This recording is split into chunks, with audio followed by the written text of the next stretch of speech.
The Atlantic Ocean is vast, endless blue stretching in every direction. For most people, being stranded here would be a death sentence.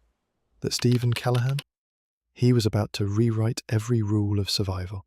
It began in 1981. Steven, a 29-year-old naval architect and passionate sailor, had a dream: to cross the Atlantic alone in a boat he designed himself. A 21-foot sloop named Napoleon Solo, small, nimble, bare bones. But it was his. He set sail from the Canary Islands, heading west toward Antigua. The journey was dangerous, but Steven was experienced, cautious, smart. The first few days were smooth sailing. Then, one night, disaster. In the darkness, something slammed into the hull. A whale? Debris? He never knew. Water poured in, fast. Within minutes, Napoleon Solo was sinking. He scrambled to deploy the life raft, a flimsy, round rubber shell, barely big enough to sit in. He grabbed what he could: a spear gun, a few cans of food, a solar still, flares, a survival manual. Then the ocean swallowed his boat whole. Steven was alone, adrift, and no one knew where he was. Welcome to I Should Be Dead. Real people, unreal survival, and one rule: they lived. Day 1. Steven floated 800 miles from the nearest shore, surrounded by nothing but ocean and sky. The raft rocked violently. Waves smashed into the sides. Salt water soaked everything. He lashed his supplies to the raft, trying to stay dry, trying to stay sane. But his rations were limited, his water supply even worse. He needed to find a way to survive, for days, maybe weeks. Day 3. He made his first attempt at fishing with the spear gun, missed, again and again. But eventually a hit.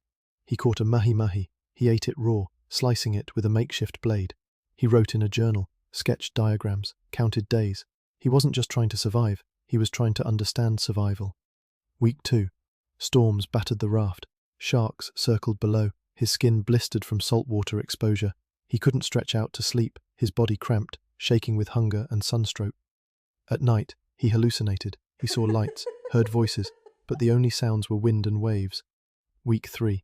His solar stills, devices that slowly evaporated seawater into drinkable droplets, barely worked. He licked condensation off the raft walls, drank rain when he could. When he couldn't, he drank less, waited longer, shrunk inside himself. His body wasted away. But his mind stayed sharp. Each day was a routine: fix leaks, patch holes, fish, filter water, stay alive. Week 4. A ship passed on the horizon. He fired a flare, waved his arms, screamed. Nothing. The ship vanished into the distance. He wept. But the next morning, he kept fishing, kept filtering water, kept living. Day 50.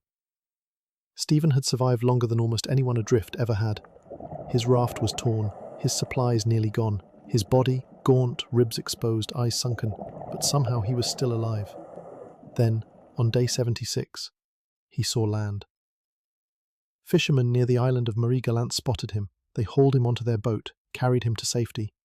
He weighed just 105 pounds. His skin was peeling. But he was alive. Steven Callahan defied the ocean. He survived 76 days adrift, alone, in a raft the size of a bathtub. And he wrote it all down. His book, Adrift, became a survival Bible for sailors, astronauts, even the US Navy. He went back to the sea, not as a victim, but as a master of it. If you want more real stories of impossible survival, consider liking and subscribing. It keeps this channel alive, just like Steven.